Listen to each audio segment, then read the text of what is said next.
ಹೇಳ್ರಪ್ಪ. Hi friends, welcome back to my channel. ಇವತ್ತಿನ video ಒಳಗೆ ಏನೇನು ವಿಶೇಷ ಇರ್ತದೆ ಅಂತೇಳಿ ನೋಡೋಣಂತ. ಫುಲ್ ಡೇ ಏನೇನು ಮಾಡಿದ್ವಿ ಅಂತೇಳಿ. ಈ ವಿಡಿಯೋ ನಿಮ್ಗೆ ಎಂಟರ್ಟೈನ್ಮೆಂಟು ಮತ್ತು ರೆಸಿಪಿನೂ ಅದಾವಂತ ಹೇಳ್ಬೋದು. ಪೂರ್ತಿ ವಿಡಿಯೋ ನೋಡ್ರಿ, ಸಬ್ಸ್ಕ್ರೈಬ್ ಮಾಡಿಕೊಂಡು ವಿಡಿಯೋ ನೋಡ್ರಿ ಅಂತ ಹೇಳ್ತಾ ವಿಡಿಯೋ ಸ್ಟಾರ್ಟ್ ಮಾಡೋಣ ಬರ್ರಿ. ಫ್ರಿಜ್ ಒಳಗಿರುವಂಥ ತರಕಾರಿ ಅಂಗಡಿನ ಅಡುಗೆ ಮನೆಗೆ ಶಿಫ್ಟ್ ಮಾಡಿಬಿಟ್ಟೆ ಬೆಳಗ್ಗೆನ. ಯಾಕಂದ್ರೆ ಶುಕ್ರವಾರ ಮತ್ತೆ ಕಾಯಿಪಲ್ಯ ತರಬೇಕು. ಅದಕ್ಕೆ ಏನೇನು ತರಕಾರಿ ಉಳ್ದೈತಿ ನೋಡಿಕೊಂಡು ಫಸ್ಟ್ ಯಾವುದು ಮಾಡೋದು ಅಂಥೇಳಿ ಮಾಡ್ಕೊಳಕತ್ತಿದ್ದೆ ನಾನು. ಹೀರೆಕಾಯಿ ಮತ್ತು ಬದ್ನಿಕಾಯಿ ಈ ಥರ ಎಲ್ಲ ಇದ್ದವು. ಚಪಾತಿ ಒಳಗೆ ಚೌಳಿಕಾಯಿನ ನಮ್ಗೆ ಇಷ್ಟ ಆಗ್ತೈತಿ. ಅದಕ್ಕೆ ನಾಳೆ ಚಪಾತಿ ಮಾಡೋಣ, ಇವತ್ತು ಹೀರೆಕಾಯಿನ ಮಾಡಿಬಿಡೋಣ ಅಂಥೇಳಿ ಹೀರೆಕಾಯಿ ಮಾಡೋಕ್ಕೆ ಅದೆಲ್ಲ ಪ್ರಿಪೇರ್ ಮಾಡ್ಕೊಳಕತ್ತಿದ್ದೆ. ಇಲ್ಲಿ ಒಂದು ಕ್ಯಾಬೇಜ್ ಇತ್ತು, ಇದು ಪಲಾವ್ ಮಾಡ್ಬೇಕು ಅಂದ್ಕೊಂಡೆ. ಬಟ್ ಪಾಲಕ್ ಸೊಪ್ಪಿತ್ತು, ಅದಕ್ಕೆ ಸಾರು ಮಾಡಿ ಇದನ್ನು ನಾಳೆ ಇದ್ರದ್ದು ಪಾಳೆ ರೆಡಿ ಮಾಡಿ ಇಟ್ಬಿಟ್ಟೆ. ನಾಳೆ ಪಾಳೆ ಐತಿ, ಅಲ್ಲಿ ತನಕ ಆರಾಮಾಗಿರೋ ಅಂಥೇಳಿ ಕ್ಯಾಬೇಜ್ನ ಸೈಡಿಗೆ ಸರಿಸ್ಬಿಟ್ಟೆ. ಕ್ಯಾಬೇಜ್ ಒಳಗೆ ಪಲಾವ್ ಮಾಡಿದ್ರೂ ಚಲೋ ಆಗ್ತೈತಿ, ಆಮೇಲೆ ಮಂಚೂರಿಯನ್ ಮಾಡಿದ್ರೂ ಚಲೋ ಆಗ್ತೈತಿ. ಅದಕ್ಕೆ ಏನು ನೋಡಬೇಕು, ನಾಳೆ ಅದರದ್ದು ಯಾವ ಗತಿಗೆ ಅದನ್ನು ತರೋಕ್ಕಾಗ್ತೈತಿ ತೊಗೊಂಡು ಬರಬೇಕು. ಇವತ್ತಿನ ಮಟ್ಟಿಗೆ ನಾನು ಹೀರೆಕಾಯಿ ಪಲ್ಯ ಮತ್ತು ಬೆಂಡೆಕಾಯ್ದು ಫ್ರೈ ಮಾಡ್ಬೇಕಂಥೇಳಿ 2 ಥರದ್ದು ಒಮ್ಮಕ್ಲೆ ಆಗಿಬಿಡ್ತೈತಿ ಇವತ್ತು ಅಂಥೇಳಿ. ಯಾಕಂದ್ರೆ ಶುಕ್ರವಾರ ಅಂದರೆ ಎಲ್ಲ ಕ್ಲಿಯರ್ ಮಾಡ್ಕೊಂಡು ಬಿಡ್ಬೇಕಂತ ಎಲ್ಲ ಹೆಚ್ಚಿ ಇಟ್ಕೊಳಕತ್ತೀನಿ. ಈಗ ಫಸ್ಟಿಗೆ ಚಿಟ್ಟೂನ ಎದ್ಬಿಟ್ಲ, ಅದಕ್ಕೆ ಅಕ್ಕಿಗೆಲ್ಲ ಬೆಳಗ್ಗೆ ಎಲ್ಲ ಅವ್ರದ್ದು ಮುಗಿಸ್ಕೊಂಡು ಬಿಡ್ಬೇಕಲ್ಲ ಕೆಲಸಗಳು. ಇಲ್ಲಾಂದ್ರೆ ಮಧ್ಯಾಹ್ನ ಅದು ಇದು ಅಂತೇಳಿ ಮಾಡಿಕೊಂಡು ನಮ್ಮ ತಲೆ ಚಿಟ್ಟಿಡಿಸ್ತಾರೆ. ಹಾಗಾಗಿ ಅಕ್ಕಿಗೆ ಬ್ರಷ್ ಎಲ್ಲ ಮಾಡಿಸ್ಬೇಕಂತೇಳಿ ಹೊರಗಡೆ ಹೋಗಬೇಕು. ಈಗೆಲ್ಲ ಇವನ್ನ ರೆಡಿ ಮಾಡಿ ಇಟ್ಕೊಂಡ್ಬಿಟ್ಟೆ. ಪಲ್ಯಕ್ಕೆ ಏನೇನು ಬೇಕು ಅವನ್ನೆಲ್ಲ ಹೆಚ್ಕೊಂಡು ಆಮೇಲೆ ಬಂದು ಒಗ್ಗರಣೆ ಕೊಟ್ಕೋಬೇಕಂತೇಳಿ. ನಿನ್ನೆ ಜಾನು ಸ್ವಲ್ಪ ಮೇಲಿಂದ ಎಲ್ಲ ಕಾಟ್ ಮೇಲೆನ ಬಿದ್ದು ಬ್ಲಡ್ ಎಲ್ಲ ಬಂದ್ಬಿಟ್ಟೈತಿ ತಲೆಯೊಳಗೆ. ಅದೆಲ್ಲ ವಿಡಿಯೋ ಮಾಡಕ್ಕೆ ನನಗಾಗಲ್ಲ, ಯಾಕಂದ್ರೆ ಅದು ನೋಡಿನ ನನಗೆ ಕೈಕಾಲೆಲ್ಲ ನಡಗಕತ್ಬಿಟ್ಟಿದ್ವು ಬ್ಲಡ್ ನೋಡಿ. ನೈಟ್ ಬ್ಯಾಂಡೇಜ್ನ ರಿಮೂವ್ ಮಾಡಿ ಮತ್ತೊಂದು ಬ್ಯಾಂಡೇಜ್ ಹಾಕಿ ಗಂಜಿ ಹಾಕ್ಕೊಟ್ಟಿದ್ದೆ ಆಕೆಗೆ.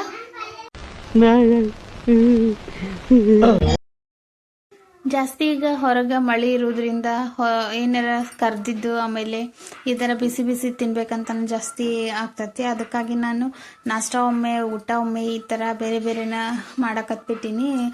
ಗ್ಯಾಪ್ ಇದ್ದಾಗ ಸ್ಟಿಚ್ ಮಾಡೋದು ಅವನ್ನೆಲ್ಲ ಮಾಡ್ಕೊಳಕತ್ಬಿಟ್ಟಿನಿ. ಯಾಕಂದ್ರೆ ಒಮ್ಮಕ್ಳೆ ಮಾಡಿಟ್ಬಿಟ್ರೆ ತಣ್ಣಗಾಗ್ಬಿಡ್ತೈತೆ ಅಂತ ಹೇಳಿ. ಅದಕ್ಕೆ ಪಲ್ಯ ಮತ್ತು ಫ್ರೈ ಇಂಥವೆಲ್ಲ ನಾನು ಈಗ ಮಾಡಿ ಮುಗಿಸ್ಕೊಂಡೆ. ಆಮೇಲೆ ಊಟದ ಟೈಮಿಗೆ ಬಿಸಿ ರೊಟ್ಟಿ ಮಾಡಿಕೊಟ್ರಾತಂತೇಳಿ ಅಂದ್ಕೊಂಡಿನಿ. ಬೆಂಡೆಕಾಯಿ ಭಾಳ ಜನ ಪಲ್ಯ ಮಾಡಿದ್ರೆ ತಿನ್ನೋದಿಲ್ಲ, ಈ ಥರ ಫ್ರೈ ಮಾಡಿದ್ರೆ ಭಾರಿ ಟೇಸ್ಟಿ ಇರ್ತೈತಿ. ಇದು ಈಸಿ ರೆಸಿಪಿನೂ ಐತಿ. ಇದಕ್ಕೆ ಉಪ್ಪು ಸ್ವಲ್ಪ ಹಾಕಿ ಆಮೇಲೆ ಉಪ್ಪು ಖಾರ ಗುರೆಳ್ ಪುಡಿನೂ ಹಾಕ್ಬೋದು. ನನ್ನ ಮೇಲೆ ಆಣೆ ಇಟ್ಟು ನನ್ನ ಮೇಲೆ ಆಣೆ ಇಟ್ಟು ಈ ಫ್ರೈಗೆ ಜಾನು ಜೀವಿರೋದ್ರಿಂದ ನಾನು ಇದಕ್ಕೆ ಸ್ವಲ್ಪ ಉಪ್ಪಷ್ಟು ಹಾಕಿ ಫ್ರೈ ಮಾಡೀನಿ. ನಮಗೆ ಬೇಕಂದ್ರೆ ಸೈಡಿಗೆ ಹಾಕೊಂಡ್ರಾತು ಆಮೇಲೆ ಅಂಥೇಳಿ ಉಪ್ಪಷ್ಟು ಹಾಕಿ ಫ್ರೈ ಮಾಡಿ. ಇಲ್ಲಿ ಬದ್ನಿಕಾಯಿ ಬಜ್ಜಿ ಮಾಡ್ಬೇಕಂತ ಪ್ರಿಪೇರ್ ಮಾಡಕತ್ತೀನಿ. ಬೆಳಗ್ಗೆ ಕರ್ದಿದ್ದು ಖಾಲಿ ಹೊಟ್ಟೆಲೆ ತಿನ್ನಬಾರ್ದು ಅಂಥೇಳಿ ಫಸ್ಟ್ ಗಂಜಿ ಮಾಡಿ ಅದರ ಎಲ್ಲರಿಗೂ ಹಾಕ್ಕೊಟ್ಬಿಟ್ಟಿದ್ದೆ. ಅದಾದಮೇಲೆ ಬಜ್ಜಿ ತಿನ್ನಲಿ ಆಮೇಲೆ ಅಂಥೇಳಿ. ಇದಕ್ಕೆ ಒಂದು 1/2 ಕಿಲೋ ತೊಗೊಂಡು ಬಂದಿದ್ರು ಬದ್ನಿಕಾಯಿ. ಬಟ್ ಅದು ಅಮಾವಾಸ್ಯೆಗೆ 1-2 ಹೆಚ್ಚಿದ್ದೆ ನಾನು, ಭಾಳ ಇರಲಿಲ್ಲ. ಅದಕ್ಕೆ ಸ್ವಲ್ಪ ಇದ್ರ ಜೊತೆಗೆ ಆಲೂ ಬಜ್ಜಿನೂ ಮಾಡ್ಬೇಕಂತ ಅಂದ್ಕೊಂಡಿನಿ. ಇದು ಸ್ವಲ್ಪ ನಮ್ಮ ಮನೆಯವ್ರಿಗಾದ್ರೆ ಸಾಕು, ಅವ್ರಿಗೆ ಬದ್ನಿಕಾಯಿ ಬಜ್ಜಿನ ಮಾಡ್ತೀನಿ ಅಂತ ಹೇಳಿದ್ದೆ. ಅದಕ್ಕೆ 2 ಬದ್ನಿಕಾಯಿ ಬಜ್ಜಿನ ಅವ್ರಿಗೆ ಬಜ್ಜಿ ಮಾಡಿ ಕೊಟ್ಟೆ ನಾನು. ಇದ್ರೊಳಗೂ ಸ್ವಲ್ಪ ಇದು ಬ್ಲ್ಯಾಕ್ ಕಲರ್ ಆಗಿದ್ದಷ್ಟೇ ತೆಗೆದು ಅರ್ಧ ಹೆಚ್ಚಿ ಸಣ್ಣದು ಮಾಡಿ ಕೊಟ್ಟಾಕತ್ತಿದ್ದೆ. ಇದಕ್ಕೇನಿಲ್ಲ, ಖಾರಕ್ಕೆ ಸ್ವಲ್ಪ ಎಣ್ಣೆ ಮತ್ತು ಉಪ್ಪು ಹಾಕಿ ಇನ್ನೊಂದು ಖಾರ ಸ್ವಲ್ಪ ರುಬ್ಬಿರೋದು ಗಟ್ಟಿ ಇರುತ್ತಲ್ಲ, ಅದಕ್ಕೆ ಸ್ವಲ್ಪ ಎಣ್ಣೆ ಹಾಕಬೇಕು. ಎಣ್ಣೆ ಹಾಕಿದ್ರೆ ಸ್ವಲ್ಪ ತಿನ್ನಾಗಿ ಆಗುತ್ತೆ ಪೇಸ್ಟ್. ಅವಾಗ ನಾವು ಅಪ್ಲೈ ಮಾಡೋಕ್ಕೆ ಈಸಿ ಆಗ್ತೈತಿ. ಗಟ್ಟಿ ಖಾರನ ಹಾಕ್ಬಿಟ್ರೆ ಒತ್ತಟ್ಟೆ ಕುಂತ್ಬಿಡ್ತೈತೆ ಅಂತೇಳಿ ಸ್ವಲ್ಪ ಎಣ್ಣೆ ಹಾಕ್ಕೊಂಡು ಉಪ್ಪು ಹಾಕ್ಕೊಂಡು ಕಲಿಸ್ಕೊಂಡು ಈ ರೀತಿ ನಾನು ಅಪ್ಲೈ ಮಾಡಿ ಇಟ್ಕೊಂಡಿನಿ. ಕರಿಯುವಾಗನ ನಾವು ಅಪ್ಲೈ ಮಾಡ್ಕೊತ ಕುಂತ್ವಿ ಅಂದರೆ ಎಣ್ಣೆ ಜಾಸ್ತಿ ಕಾಯ್ತೈತಿ. ಹಾಗಾಗಿ ಹಿಟ್ಟನ್ನು ಆಲ್ರೆಡಿ ನಾನು ಕಲಸಿ ಇಟ್ಟಿದ್ದೆ.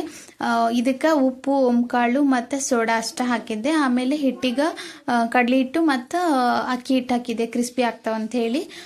ಬದ್ನಿಕಾಯಿ ಬಜ್ಜಿ ಮಾಡೋದು ಭಾಳ ಈಸಿ, ಆಮೇಲೆ ದೌಡ್ ಆಗ್ಬಿಡ್ತೈತಿ. ಹಾಗಾಗಿ ಇದನ್ನು ನಾನು ಮಾಡಿದ್ದೆ, ಅಡುಗೆದೆಲ್ಲ ಮುಗಿಸ್ಕೊಂಡು ಈ ಥರ ಡಿಪ್ ಮಾಡಿ ನೀವು ಎಣ್ಣೆ ಒಳಗೆ ಕರೆದು ಬಿಡಬೇಕು.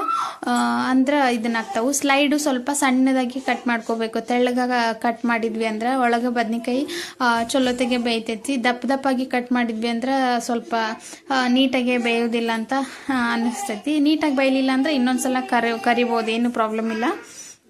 ಇದಾದ್ಮೇಲೆ ನಾನು ಆಲ್ರೆಡಿ ಹೇಳಿದ್ದಂಗೆ ಬದ್ನಿಕಾಯಿ ಭಾಳ ಕಡಿಮೆ ಇತ್ತು. ಅದಕ್ಕೆ ನಮ್ಗೆ ಮತ್ತು ಹುಡುಗರಿಗೆ ನಾನು ಆಲೂಗಡ್ಡಿದು ಸ್ಲೈಸ್ ಕಟ್ ಮಾಡ್ಕೊಳಕತ್ತೀನಿ, ಆಲೂಗಡ್ಡಿ ಬಜ್ಜಿ ಮಾಡ್ಬೇಕಂತ ಹೇಳಿ.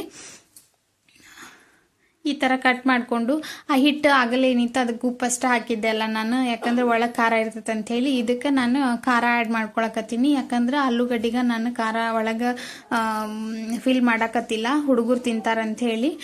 ಜಸ್ಟ್ ಸ್ವಲ್ಪ ರುಚಿಗೆ ತಕ್ಕಷ್ಟು ನಾನು ಖಾರ ಹಾಕ್ಕೊಂಡು ಇವನು ಕೂಡ ಸ್ವಲ್ಪ ತೆಳ್ಳಗೆ ಹೆಚ್ಕೊಂಡು ಅದು ಹೆಂಗೆ ಡಿಪ್ ಮಾಡಿ ಕರಿದ್ವಲ್ಲ ಹಂಗೆ ಡಿಪ್ ಮಾಡಿ ಕರಿಬೇಕು. ಇದು ಬೆಂದಿಲ್ಲ ಅಂದ್ರೆ ನೀವು 2 ಸಲ ಕರಿಬೋದು, ಇನ್ನೊಂದು ಸ್ವಲ್ಪ ಕ್ರಿಸ್ಪಿ ಆಗ್ತಾವ. ಇದು ಹುಡುಗರಿಗೆ ತಿನ್ನೋಕದು ಭಾಳ ಇಷ್ಟ ಆಗ್ತೈತಿ, ಯಾಕಂದ್ರೆ ಆಲೂಗಡ್ಡೆ ಭಾಳ ಇಷ್ಟಪಡ್ತಾರೆ ನಮ್ಮ ಮನೆ ಹುಡುಗರು. ಆಲ್ಮೋಸ್ಟ್ ಎಲ್ಲ ಮಕ್ಕಳು ಆಲೂಗಡ್ಡೆ ಇಷ್ಟಪಡ್ತಾರೆ ಬೆಂದಿರೋದು. ಇದಕ್ಕೆ ಸ್ವಲ್ಪ ಉಪ್ಪು ಖಾರ ಕಡಿಮೆ ಹಾಕಿರೋದ್ರಿಂದ ಹುಡುಗರು ಜಾಸ್ತಿ ತಿಂದರು. ಈ ಥರ ಬದ್ನಿಕಾಯಿ ಬಜ್ಜಿ ಅವ್ರಿಗಷ್ಟು ಮಾಡಿದ್ವಿ. ನಾವು ಆಲೂಗಡ್ಡೆ ಬಜ್ಜಿ ಮಾಡಿಕೊಂಡು ನಾಷ್ಟ ಮುಗಿಸ್ಕೊಂಡ್ವಿ. ಇದೆಲ್ಲ ಮುಗಿಸಿದ ಮೇಲೆ ಸ್ವಲ್ಪ ಸ್ಟಿಚ್ ಮಾಡೋದು ಆಮೇಲೆ ಅವೆಲ್ಲ ಕೆಲಸಗಳು ಇರ್ತಾವಲ್ಲ ಅವನ್ನೆಲ್ಲ ಮುಗಿಸ್ಕೋಬೇಕಂತ ಹೇಳಿ ಅಂದ್ಕೊಂಡು ಅಡುಗೆನೂ ಬೇಗ ಮಾಡಿಕೊಂಡು ರೆಡಿಯಾಗಿದ್ದೆ. ಇನ್ನೇನು ಮಾಡಬೇಕು ಸ್ಟಿಚಿಂಗ್ ಇದೆ.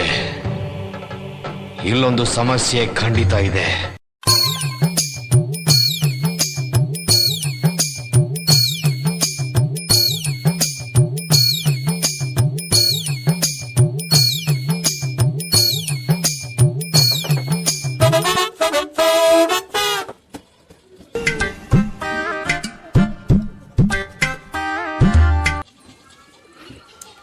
ಚಿಟ್ಟಿನ ಕೆಲಸ ಇಷ್ಟೆಲ್ಲ ಅದಾವು. ಏನು ಅಂದ್ರೆ ಹಿಡಿದ್ಲ ಅಂದ್ರೆ ಅದ್ರ ಜಾಗಕ್ಕೆ ಹೊಂಚು ಮಠ ಬಿಡೋದೇ ಇಲ್ಲ. ಅದಕ್ಕೊಂದು ಮುಕ್ತಿ ಕೊಟ್ಬಿಡ್ತಾಳೆ ಆಕಿನ ಕೈಗೆ ಸಿಕ್ಕ ವಸ್ತುಗೆ. ಇಷ್ಟೆಲ್ಲ ಮಾಡಿ ಅಷ್ಟೊತ್ತಿಗಂದ್ರೆ ಮಳೆ ಬಂದ್ಬಿಡ್ತೀನಿ. ನಾನು ಆಲ್ರೆಡಿ ಹೇಳಿದ್ದೆಲ್ಲ ಮಧ್ಯಾಹ್ನ ರೊಟ್ಟಿ ಮಾಡಬೇಕಂದ್ರೆ ರೊಟ್ಟಿ ಎಲ್ಲ ಮಾಡಿ ಊಟ ಮಾಡಿಸಿ ಅವರಿಗೆ ಮಲಗಿಸ್ಬೇಕಂತ ಅಂದ್ಕೊಂಡಿನಿ. ನೋಡ್ಬೇಕು ಅಷ್ಟೊತ್ತಿಗಂದ್ರೆ ನಮ್ಮ ಮಮ್ಮಿ ಸರ್ಪ್ರೈಸ್ ಎಂಟ್ರಿ ಕೊಟ್ಬಿಟ್ರಿ ಇವತ್ತು. ಗೊತ್ತೇ ಇಲ್ಲ ಅವ್ರು ಬರ್ತಾರಂತ. ಅಷ್ಟೊತ್ತಿಗೆ ನಿದ್ದಿನ ಹಾರ್ಬಿಡ್ತೀವಿ. ಇವ್ರದ್ದು ತಿನಿಸು ಎಲ್ಲ ನೋಡಿಕೊಂಡು ತಿನ್ಕೊಂತ ಕುಂತಾರ.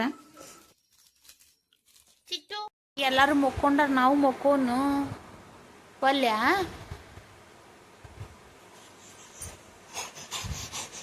ಛೀ ಛೀ ಛೀ ಛೀ ಗುರ್ಕಾಗೀನಿ ಅಡ್ಡಾಡಕ್ಕೆ ರಾತ್ರಿ ಎಷ್ಟಾಯ್ತು ಟೈಮ್.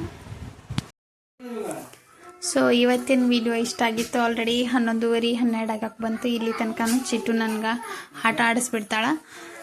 ಇಷ್ಟು ಹೇಳ್ತಾ ಇವತ್ತಿನ ವಿಡಿಯೋ ಇಲ್ಲಿಗೆ ಮುಗಿಸ್ತೀನಿ. ನಾಳೆ ಮತ್ತೊಂದು ವಿಡಿಯೋ ಒಳಗೆ ಸಿಗ್ತೀನಂತ. Bye bye. Thank you so much for watching. Bye bye, ಟಾಟಾ, ಗುಡ್ ಬಾಯ್.